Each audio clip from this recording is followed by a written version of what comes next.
పేరు అమర్, అఖిల భారత యువజన సమాఖ్య విశాఖ నగర సమితి కార్యదర్శిగా బాధ్యత నిర్వహిస్తా ఉన్నా.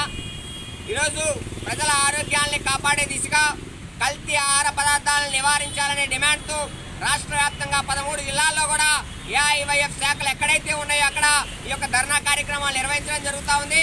దానిలో భాగంగానే విశాఖ నగర సమితి ఆధ్వర్యంలో స్థానిక జీఎంసీ గాంధీ విగ్రహం దగ్గర ఉన్నటువంటి ఈ గాంధీ విగ్రహం దగ్గర నిరసన కార్యక్రమం చేపట్టడం జరిగింది.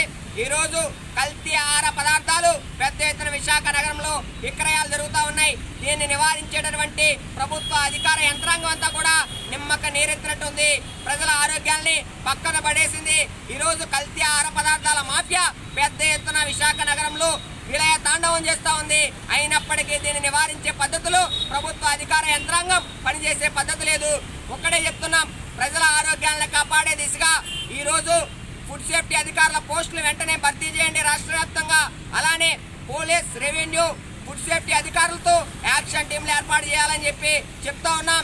ఈరోజు తినే పదార్థాలు మంచినీళ్ళ దగ్గర నుంచి ఆరోగ్యం బాగోక వేసుకునేటటువంటి మాత్రల దాకా కూడా కల్తీ జరుగుతూ ఉంది. దీనివల్ల క్యాన్సర్ లాంటి పెద్ద జబ్బులు ప్రజలకు వస్తూ ఉన్నాయి. దీనివల్ల ప్రజలు అనారోగ్యం బారిన పడి చనిపోతా ఉన్నారు. దీన్ని పట్టించుకునేటువంటి ప్రభుత్వం దీని పట్ల నిర్లక్ష్యం చూపిస్తూ ఉంది. కనుక చెప్తున్నాం, మీరు ఈ కల్తీ వ్యాపార మాఫియాని అరికట్టలేని పక్షంలో రాష్ట్ర వ్యాప్తంగా యువకులు సమీకరించి రాష్ట్ర ప్రభుత్వం మీద ఆందోళన కార్యక్రమాలు చేపట్టడం ఖచ్చితంగా జరుగుతుందని ఈ సందర్భంగా తెలియజేస్తా ఉన్నాం.